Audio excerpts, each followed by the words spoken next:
Sixer Nation, what is up? We are just 4 days away from the start of Media Day and training camp. We'll have all the live coverage and updates right here on the channel. Be sure to tune in with us on Monday morning as we bring the live streams back. But in the meantime, we need to talk about some important items because the Sixers made a signing yesterday.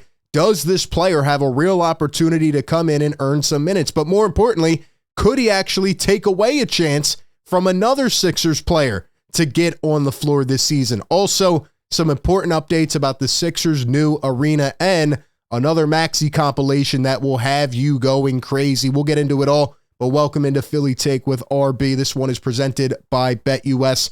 We started off with a piece of NBA news from this morning. D Rose is retiring from the NBA after 15 seasons, probably the biggest what if of all time. You know, I'll never forget that playoff series where the Sixers beat the Bulls after he got injured.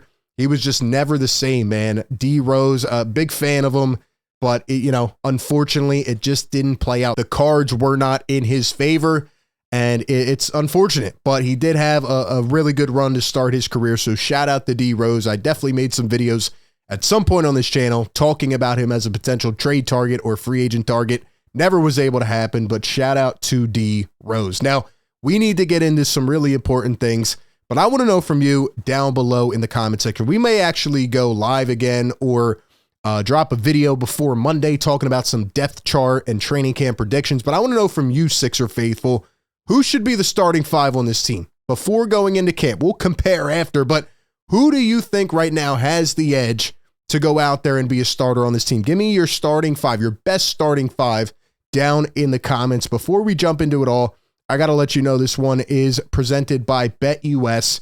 Right now, you can get a 150% deposit match bonus on your first deposit up to $2,000 just by going over to BetUS.com using the code YouTube150. You can also get a 125% bonus on your next two deposits up to $2,000.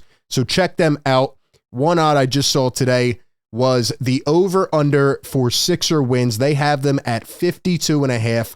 I think they're going over. I predicted earlier this month, I think it's going to be 56. I think they go 56 and 26 this season, and I think they finish either first, second, or third in the East. That's what I'm going with. Sixers on the over. Go check them out. Use code YouTube150 to get that 150% deposit match bonus, and shout out to BetUS for partnering with the channel. But let's go ahead and look at some Sixers vibes, okay? Because the team had an outing, I guess, at Topgolf. This team's already clicking, man. This team is already bonding. They have the chemistry. They never had this. They never had this with some of the old cores, with some of the old seasons. They weren't out there before training camp bonding like this. This group is going to be special, ladies and gentlemen, and I can't wait to see how it plays out. But now they have a new addition to the squad because yesterday the Sixers go out and they sign Lester Quinones to a two-way deal. Per Shams Charania, Quinones averaged 4.2 points in 10.1 minutes over 41 games for the Warriors over the last two seasons and will now compete for a roster spot with the 76ers. Now, the Sixers already had 3 two-way spots. Essentially, those are guys that you can carry in addition to your regular 15. We know the Sixers are going into the season with an open roster spot. Daryl Morey already said that, so they have 14, but they do have 3 two-way spots. They had to waive one of those guys. David Jones was waived by the Sixers in order to bring Lester Quinones in on a two-way. So it's Jeff Downton Jr., Lester Quinones, and Justin Edwards. So will Lester Quinones get an opportunity with this team? And could it hurt somebody else, right? They now have a heavy guard rotation. You think about Lowry, you think about Reggie Jackson, in addition to who they already have, right? Oubre, Gordon. So what now, right? I remember Lester Quinones. I'm not going to say that, he's had all this experience and that he's going to come in and be an instant piece right away, but he did show some good athletic ability. He's got a 6'10" wingspan. I think he's 6'4", and he can knock down some shots, man. He did knock them down at a high clip in the G League. He was brought up to the Warriors. I remember one game we were streaming live, may have been 2 years ago, where he put up like 15 against the Sixers, right? He was one of those infamous Sixer bench killers for, one game in time. And, he showed some spark in that game. I remember saying, Lester Quinones, who is this guy? Where did he come from? Seems like some of the Warrior fans were a little displeased that he got let go and that they didn't offer him a contract, but He was a free agent. Sixers decided to bank in on him. I'm still a little concerned about the depth in terms of size on this team. They need more rebounding. They have a lot of guards, but maybe he does get an opportunity. We'll definitely see him with the Delaware Bluecoats. And shout out to my guy, Harrison Grimm over at Liberty Ballers. He put out a little piece about Quinones, just some more information. He says, Quinones is an intriguing ad to say the least. He went undrafted in 2022, signed a two-way with the Warriors and split time in the G League. He had a strong first year, averaging 17.4 points, 4.8 rebounds, and 2.7 assists, including a 42.8 rebound performance against the Salt Lake City Stars. Quinones eventually signed a second two-way with the Warriors, playing his way into a full-time standard deal because those two-ways can be converted to regular NBA contracts. But the Warriors did not offer him a new contract. He's been a free agent since. Two areas of intrigue with Quinones, his shooting ability and combined size and frame. He shot 43.6% from three on 5.6 attempts in the G League in his first year. Second and most recent year had a dramatic shift in efficiency. His percentage dropped to 31%. Sixer fans will always appreciate a player that's willing to let it fly, but he will need to recapture some of that first year efficiency. He has a good frame. 6'4", there you go. 6'4", 6'10" wingspan. The Sixers have made it an emphasis this offseason to add lengthy players. He fits right into the mold. Hey, I like it, man. Maybe a hidden gem. Maybe they pick somebody up. But what does it mean for the squad? I think Jared McCain's in a little bit of trouble, ladies and gentlemen. I've been asking this question now for 2 months. Is Jared McCain going to get any minutes in his rookie season? I saw Lester Quinones at Summer League when I was there in Vegas. I saw Jared McCain. Look, I don't know, man. McCain had a couple games where he struggled mightily. He needs to have a consistent shot to be on the floor, in my opinion, because this team has too many guards. I never thought I'd say those words, but the Sixers have a lot of freaking guards right now, and, you know, you can't play all of them, even at the point guard position, right? Reggie Jackson and Kyle Lowry, there might be one odd man out there. So I understand trying to bank on a future potential prospect, right, and banking on that upside. But this team is in win now mode. We've been saying that for years. Maybe he's using a potential trade negotiation as a chip down the line. But is Jared McCain going to prove to be value? He's a little bit undersized. Don't know if he can always share the backcourt with Maxey. And I'm starting to get a little bit concerned about what his role will be in his rookie year. If he doesn't play, okay, but the team has to be really good. Otherwise, we're going to sit there in mid-December and say, why didn't we draft somebody with more size that could find a role on this team in their rookie year? So that's just a thought that's going through my head, but give me your opinions down below in the comments section.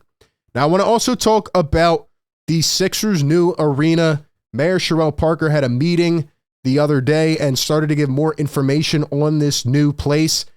She says that they are financing the $1.3 billion 76th place project without city funding, and it will keep the Sixers in Philadelphia at least until 2061. So, like I said, this is a long-term investment. They're really trying to cultivate that environment in Center City. They're trying to, you know, move the Sixers to their own destination, have their own vibe going on, their own culture.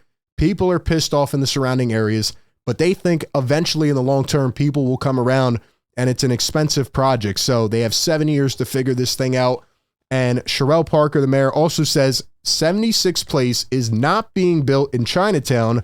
And I need you to be absolutely clear. It is adjacent to Chinatown. It's near Chinatown, but it's not being built in Chinatown. So that's her response to all of the citizens in Chinatown who are, you know, really pissed off right now. A lot of flack, a lot of people in these online groups just saying, what is going on? You know, our rent's going to be raised. Some people are going to be kicked out, things like that. A lot of issues they're going to have to, you know, deal with as they move forward here into the next step. Mayor Cherelle Parker also, here's the big surprise, wants to bring a WNBA team to Philadelphia. And they say that that component is a huge piece in this puzzle. Now, a team spokesperson, according to this tweet, told Gina Mazzell that they also share that desire, and they have been engaged with the league on the process. Our goal is for a new arena to serve as home to both the Sixers and a WNBA franchise. So that now throws another wrinkle into this. We know Philly has been a talked about destination potentially for a WNBA team. They're expanding. I think they just added a couple new teams, but you know, we may have to make another channel. All right, whatever their team name is, give me the best team name for a WNBA team in Philly down below.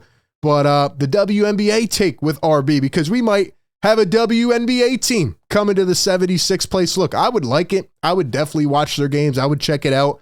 But it is interesting how that has now become a huge integral piece of this. Lastly, I want to look at a compilation of Tyrese Maxey. I said the league's not ready for Maxey this season.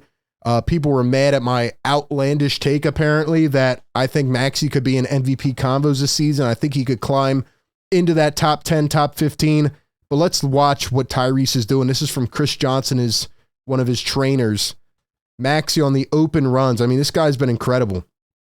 The jump shot for him looks a lot more compact as well.